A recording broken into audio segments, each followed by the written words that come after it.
Tengan ustedes muy buenas noches, muy buenas tardes o muy buenos días. Mi nombre es Emilio Renzi y a continuación vamos a leer de Sergio Aguirre La venganza de la vaca, capítulo 2.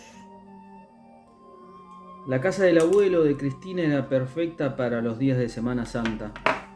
En las afueras del pueblo, sin vecinos, la casona había pertenecido a la familia desde principios de siglo, cuando las vertientes no existía como pueblo y en la zona solo había algunas estancias muy separadas unas de las otras, y de las cuales esa casa era el casco de la que pertenecía el bisabuelo de Cristina.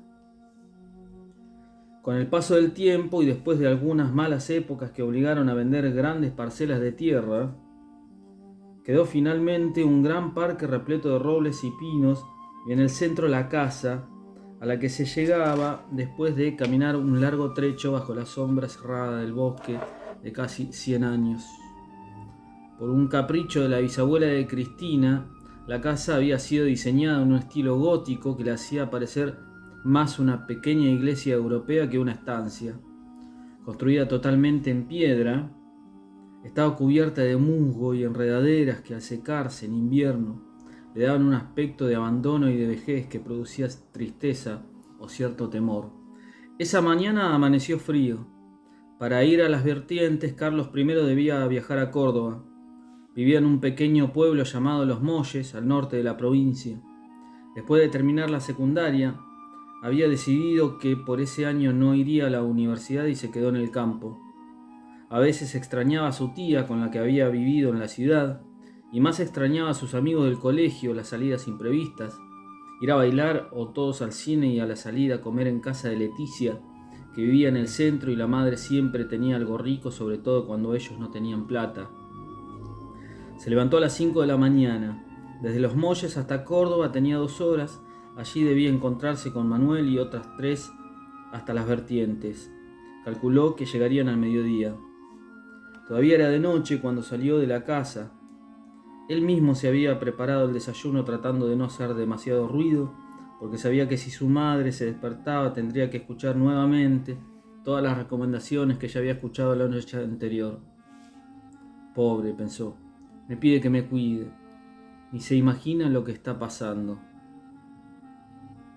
Mientras esperaba el ómnibus en la terminal, recordó la llamada de Leticia, avisándole que debía preparar todo. La reunión se llevaría a cabo en Semana Santa y en la casona de las vertientes.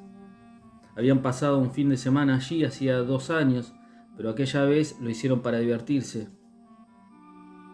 Ya en la ruta se acomodó para dormir.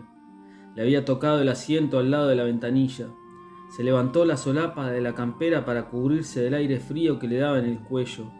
Se acurrucó dándole la espalda a la señora que estaba sentada a su lado, y antes de cerrar los ojos pudo ver cómo las primeras luces del día iluminaban los sembradíos, unos cipreses haciendo hilera al costado de una casa, y por todos lados las vacas, que a esa hora comenzaban a pastar.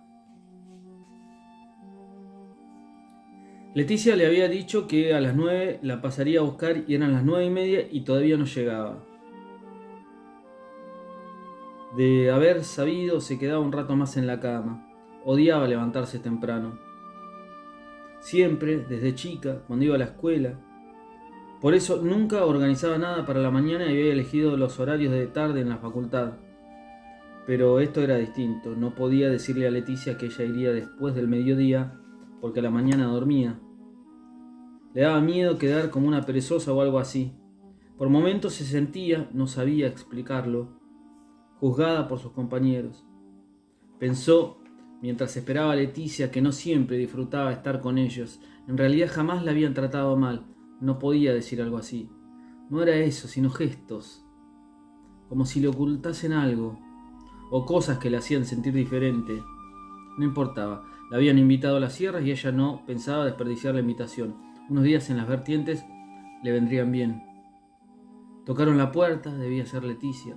Se levantó rápidamente de un sillón hamaca en el que estaba medio recostada y fue a abrir.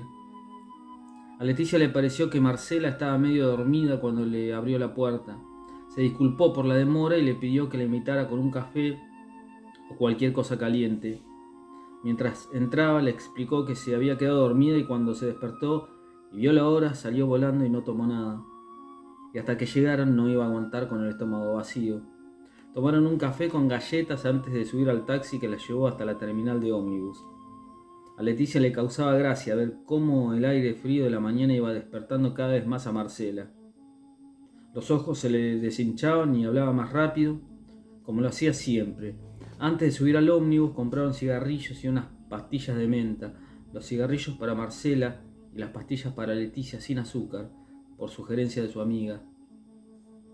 Me imagino que allá habrá algún lugar a donde pueda comprar cigarrillos, dijo Marcela una vez que estaba arriba del ómnibus. Si no, estoy frita porque esta es la única etiqueta que llevo. No sé qué decirte. Supongo que sí, aunque seguro hay que ir en auto porque allá cerca no hay nada, le respondió Leticia. El ómnibus cerró la puerta. Lentamente comenzó a moverse hasta tomar la rampa de salida de la terminal, donde finalmente aceleró. En la bajada, Marcela y Leticia sintieron un cosquilleo en el estómago.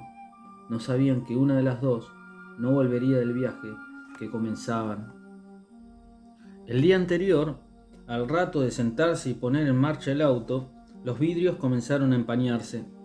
Rafael pensó que comenzaban los fríos más fuertes y ya no era una buena idea dejar el auto en el patio sin entrarlo en la cochera. Se bajó del auto y se dirigió a la cocina. De un armario sacó una pequeña franela. Cuando la tuvo en sus manos, recordó a su madre con la misma franela en las manos en las mañanas de la casa. Hacía más de 2 meses que había muerto y lo seguían persiguiendo todos esos pequeños recuerdos que pensó no lo dejarían nunca. Se fijó en la hora e imaginó que Cristina lo estaría esperando. Cuando salió de la casa, camino a la de Cristina, revisó mentalmente todos los preparativos. Calculó que no llegarían a las vertientes antes de las 2 de la tarde. Cristina lo había previsto y preparó unos sándwiches. Estaba sentada en la mesa de la cocina, mirando la calle, cuando Rafael estacionaba el auto en la puerta de la casa. Tomó el bolso, que estaba a su lado, saludó a su mamá mientras escuchaba impaciente las últimas indicaciones y salió justo en el momento en que Rafael estaba por golpear la puerta. Se besaron y subieron al auto rápidamente. Una hora después, tras pasar, como también estaba previsto, por un supermercado, tomaron la ruta a una velocidad que los asustó cuando, más adelante, doblaron en una curva bastante cerrada. Tengo que tranquilizarme, pensó Rafael, mientras le pareció ver, más tarde, la silueta de una vaca cruzar lentamente de una orilla a otra del camino.